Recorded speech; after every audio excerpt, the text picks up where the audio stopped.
Hey YouTube, this is LuxrayMogul and welcome to the first episode of LuxrayMogul Coverage. Today I'll be talking about fake cards. Now this is a very highly debated issue, so I'd like to, in this video, discuss about methods to tell fake cards from real cards and, the differences and how you can tell if you're getting real cards or not.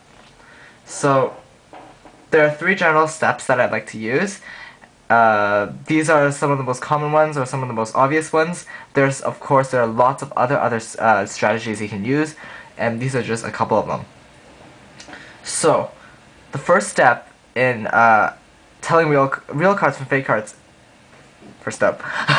is to analyze the situation.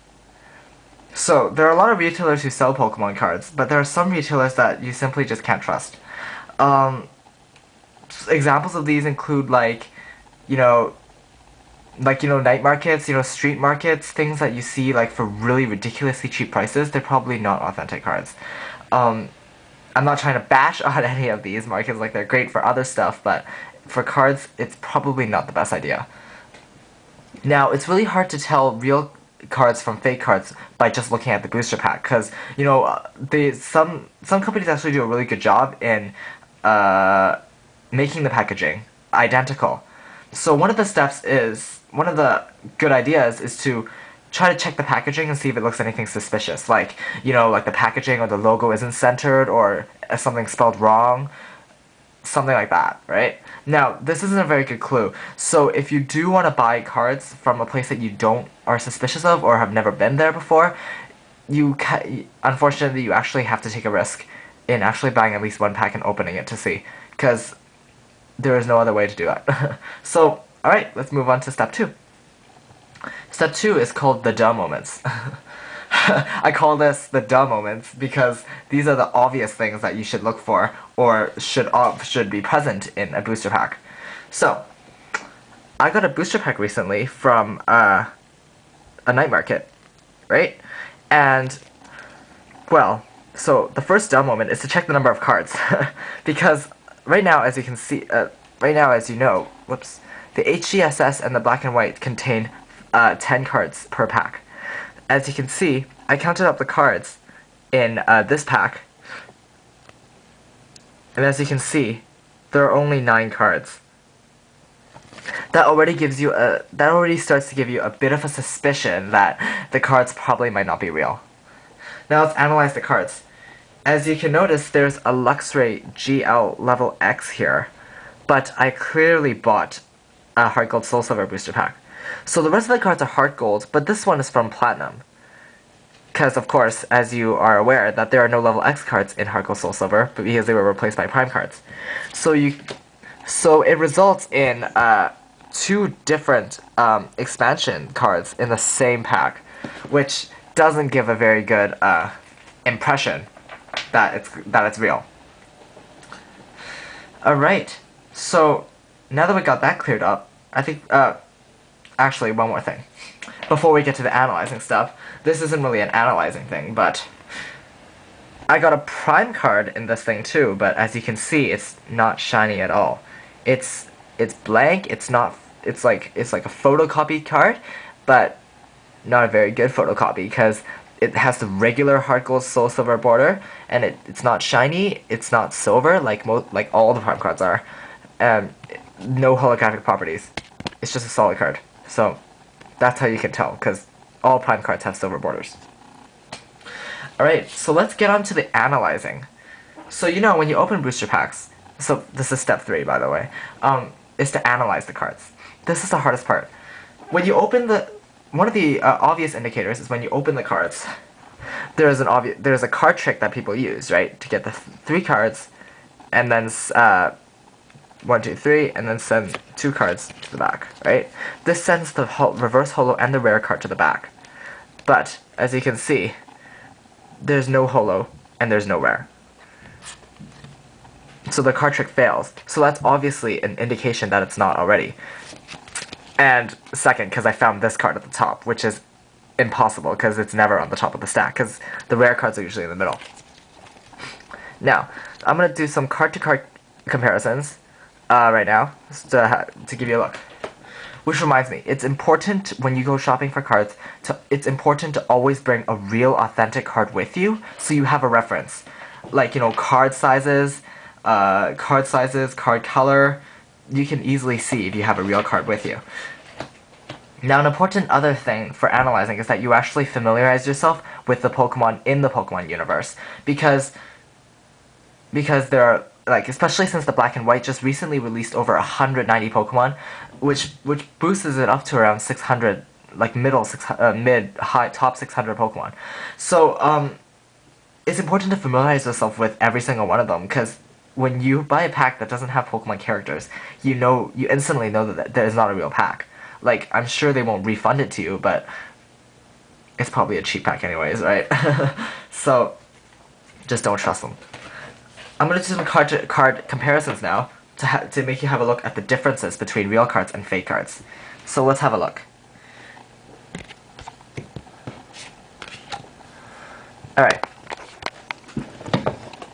So here we have a fake Arcanine. And compared to the real one, which is beside it right here. Do you see that? Yeah. Okay, not many differences. I'm going to start to point them out. As you can see on this card, you can notice the different sizes of the borders on both sides. The border is unequal. It's like the picture was photocopied and placed incorrectly when it was printed. As you can see on the regular Heart Gold card, the borders are equal size.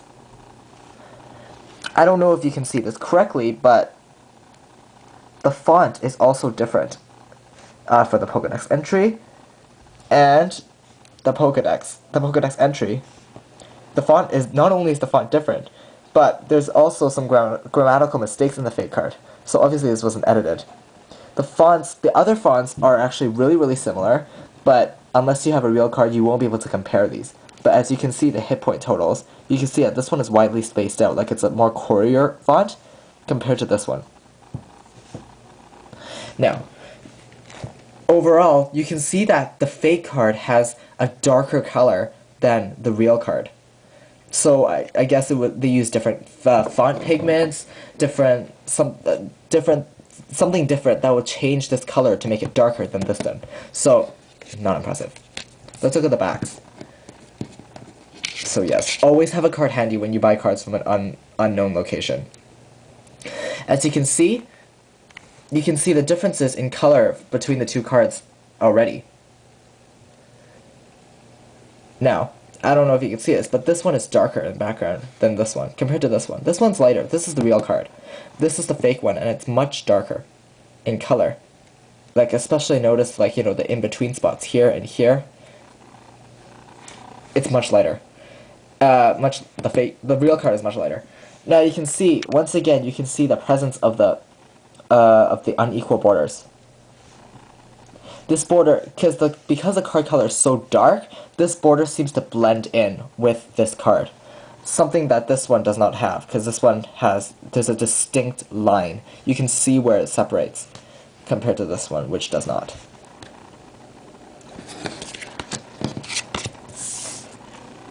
We can give you another one to analyze.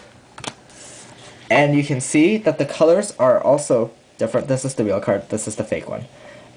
Once again, you can see the border disparities, the changes of the borders, the differences between the borders, and the equalness on this one. The fonts are slightly different if you can actually have the eye to look at it when you buy real cards, or fake cards. So always look for it. And of course, you can see the differences in border. This side of the border is really thin, and this side is like really thick. So you can obviously see the differences between these two sides of the border.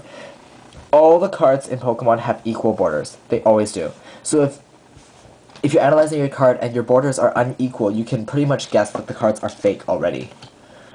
So this is what it should look like. And this is what fake cards can probably look like. And once again, you can see how this card is much darker than this one.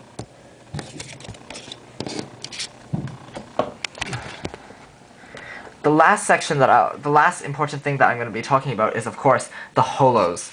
Now, holos are a little hard to tell because, you know, companies do have a lot of talent in making fake holo cards. So take this Luxray GL, for example. If you aren't familiarized with the holo cards, then you wouldn't know this. But that's why you should always bring a holo card with you as well. You can see how this holo card has a solid metallic design, like it's kind of like, you know, like a mirror kind of thing. That's wrong, right? Normal Pokemon cards have a holographic design with like circles and stuff. It's called the Galaxy Holo design. This one doesn't have that. It's a solid metallic border and solid metallic foil in the background, which can easily be produced by factories. But the Galaxy Holo is not easily reproduced by other factories that are not Pokemon. So watch out for those. As well, you know, some card companies actually use photocopy real cards. So you might see like imprints of like, you know, circles on the card, but like, you know, the design doesn't change when you move it over different kinds of lights. You can tell those are easily photocopies and not the real deal. And once again, you can see the differentness in the font, the widely spaced out font that once again you can see here, and even the Poke body, even the Poke Power name is holographic, which isn't really, which I know it isn't supposed to be holographic, holo or anything, right? So that's how you can tell that. Alright, so that marks the end of our first video. So, you know, easy fake cards, they're reproduced really well, and if you don't know what you're looking for, you can easily be tricked into buying fake cards. So, take my advice. Always bring a card with you when you buy cards, so you can actually see the differences if you have a suspicion that the cards are fake. So, yeah, it's important to know that you're buying real cards. Alright, I hope you enjoyed this video, and I'll post a new one soon. Thank you for watching.